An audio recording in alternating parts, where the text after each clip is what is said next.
قلت الحمد لله بعدا كاين انا قلت الاذكار ديال المساء ما عندي مناش نخاف. حطيت الاغراض ديالي في الطوموبيل وركبت وشديت الطريق. ولكن القصه ما سالاتش هنا، وانت كتسمعني دابا الا كنتي في بلاصتي واش كنتي غادي تكمل الطريق ولا كنتي غادي ترجع؟ والسؤال الكبير واش اللي شفت كان بدايه ولا انذار؟ بعت من ديك البلاصه الطريق قدامي طويله ومظلمه غير القمره اللي مضويه الصحراء، ولكن الصحراء في الليل ما كتضحكش. تنقول في بالي يمكن غير العيا، يمكن غير التخيل ليا، ولكن علاش نفس البنات وعلاش غبروا بها الطريقه؟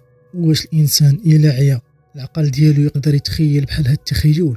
وانا شاد الطريق في وسط الصحراء، شفت الطوموبيل واقفه امطوان وحلت ليهم في الرمله. قلت مع راسي نوقف نساعدهم باش الله يجيب لي اللي ساعدني. وقفت بلا ما نبقى نفكر بزاف باش نساعدهم. لقيت راجل كبير داير الشد على وجهه كيبانوا غير عينيه، وانا ما استغربتش حيت الناس ديال الصحراء كيديروا هاد الشد على الراس وكيخليو غير